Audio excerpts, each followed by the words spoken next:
हमारी सनातन हिस्ट्री में कई ऐसे असुर हुए हैं जिन्हें देवताओं ने एक साथ मिलकर हराया है। लेकिन क्या आप जानते हैं कि एक असुर ऐसा भी था जिसे देवता हरा नहीं पाए, जिसने स्वर्ग पर अपना अधिकार जमा लिया और जिसके सामने साक्षात भगवान विष्णु को भी अपना युद्ध रोकना पड़ा। लेकिन हमारी आज की इस कहानी की सबसे हैरान कर देने वाली बात ये नहीं है। सबसे बड़ा रहस्य तो ये है कि इस असुर का जन्म ना किसी श्राप से हुआ था, ना किसी कठोर तपस्या से, बल्कि इसका जन्म हुआ था स्वयं महादेव के तीसरे नेत्र से निकली दिव्य ऊर्जा से। तो फिर आखिर ऐसा क्या हुआ कि महादेव की ही शक्ति से जन्मा ये बालक एक दिन उन्हीं के विरुद्ध युद्ध के मैदान में खड़ा हो गया और स्वयं महादेव को इसे हराने के लिए भगवान विष्णु से सहायता लेना पड़ा। नमस्कार, मैं हूं सूर्या और आप देख रहे हैं अनुरहस्यम। आज हम जानेंगे शिव पुराण में वर्णित इसी असुर की कहानी जिसका नाम है जलांधर। एक ऐसी कहानी जिसमें शक्ति है, न्याय है, धोखा है और अंत में एक ऐसा युद्ध जिसने तीनों लोकों का भविष्य बदल दिया। तो बिना देरी किए चलिए शुरू करते हैं।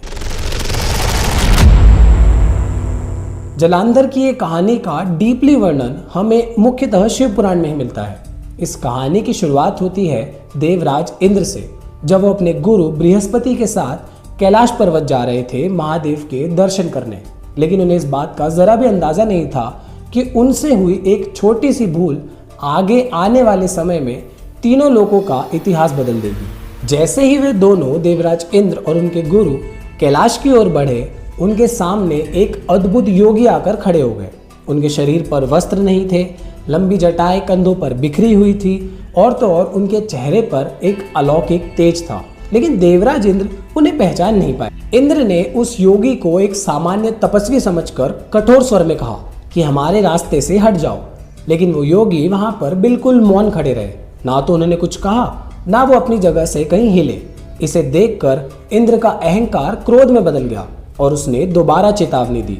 लेकिन इस बार भी जब योगी ने कुछ नहीं कहा तो इंद्र ने अपना सबसे शक्तिशाली दिव्य अस्त्र वज्र उठा लिया। लेकिन जैसे ही वो प्रहार करने वाले थे, तभी अचानक एक अद्भुत घटना हुई। इंद्र के हाथ वहीं के वहीं थम गए और वज्र की शक्ति भी मानो अचानक समाप्त हो गई। इंद्र को ये समझ ही नहीं आ रहा था कि अचानक ये क्या हुआ। तब बृहस्पति को सच का एहसास हुआ और उन्होंने इंद्र को रोका और उससे कहा कि रुक जाओ देवराज, ये कोई सामान्य योगी नहीं बल्कि स्वयं महादेव हैं। और ये सुनते ही इंद्र का अहंकार पल भर में भय में बदल गया। लेकिन तब तक बहुत देर हो चुकी थी। महादेव की आंखें क्रोध से लाल हो उठी और अगले ही क्षण उनका तीसरा नेत्र खुल गया। उस नेत्र से निकल रही दिव्य अग्नि इतनी प्रचंड थी कि अगर वो सीधा इंद्र पर गिरती तो इंद्र उसी क्षण भस्म हो जाते। तब बृहस्पति ने इंद्र का गुरु होने के नाते महादेव से क्षमा मांगी और ये प्रार्थना करी कि वे इंद्र को छोड़ दें। ये सुनने के बाद, ये प्रार्थना के बाद महादेव का क्रोध धीरे धीरे शांत हुआ। लेकिन उनके तीसरे नेत्र से निकली वो दिव्य ऊर्जा अब वापस तो ली नहीं जा सकती थी। इसलिए महादेव ने उस प्रचंड अग्नि को समुद्र की गहराइयों में भेज दिया। जैसे ही वो दिव्य ऊर्जा समुद्र से टकराई, पूरा सागर मानो गरजने लगा, लहरें आसमान तक उठने लगी और पूरी प्रकृति, पूरी सृष्टि मानो कांप उठी। कुछ ही क्षणों बाद उस दिव्य ऊर्जा से एक विचित्र बालक का जन्म हुआ। उस बालक की पहली गर्जना ही इतनी प्रचंड थी कि उसकी गूंज सीधा ब्रह्मलोक तक पहुंच गई। इस अद्भुत घटना को देखने के लिए स्वयं ब्रह्मदेव वहां पर प्रकट हुए। तब समुद्र देव ने ब्रह्मदेव से बड़े विनम्र भाव से ये कहा कि प्रभु, मैं नहीं जानता कि ये बालक कौन है। तब ब्रह्मदेव ने उस बालक को देखा और देखते ही एक भविष्यवाणी की जो एक दिन सच साबित होने वाली थी। उन्होंने ये कहा कि इस बालक का जन्म भगवान शिव के तृतीय नेत्र से निकली दिव्य ऊर्जा से हुआ है, इसलिए ये बालक बड़ा ही बलशाली होगा और आगे चलकर ये असुरों का सम्राट बनेगा। इसकी मृत्यु ना किसी देवता, दानव या अन्य शक्ति कर पाएंगी। इसका अंत सिर्फ उन्हीं के हाथों होगा जिनकी दिव्य ऊर्जा से इसका जन्म हुआ है। और इसी भविष्यवाणी के चलते उस विचित्र बालक का नाम रखा गया जलांधर। लेकिन उस समय किसी को भी ये अंदाजा नहीं था कि महादेव के क्रोध से जन्मा ये बालक एक दिन तीनों लोकों का स्वामी बन जाएगा और अंत में अपने ही सृजनहार के सामने युद्ध के मैदान में खड़ा होगा। जलांधर का बचपन किसी सामान्य बालक की तरह नहीं था। बचपन से ही उसमें कई असाधारण शक्तियां मौजूद थी। कहा तो ये भी जाता है कि वो समुद्र के ऊपर से हवा की गति से उड़ जाया करता था। शेर उसके साथी थे और बड़े से बड़े जलजीव भी उसके सामने अधीन रहते थे। समय के साथ जलांधर एक बहुत ही तेजस्वी और अपार बलशाली युवक बना। उसकी योग्यता को देखते हुए असुरों के गुरु शुक्राचार्य ने उसे असुरों का सम्राट घोषित कर दिया। बाद में उसका विवाह कालनेमी की पुत्री वृंदा से हुआ, जो कि अपनी पतिव्रता और भक्ति के लिए प्रसिद्ध हुई। अब जैसा कि हमें पता है कि वो एक असुर था, तो हमारे दिमाग में ख्याल आते हैं कि उसके राज्य में उसकी प्रजा तो बहुत ज्यादा दुखी होगी, वो बहुत ज्यादा अत्याचार करता होगा। लेकिन हुआ बिल्कुल इसके विपरीत। शिव पुराण में हमें ये बताया गया है कि जलांधर के राज्य में उसकी प्रजा बहुत ज्यादा सुखी थी। कोई भूखा नहीं था, कोई रोगी नहीं था और इसी वजह से उसका राज्य समृद्धि से भर गया था।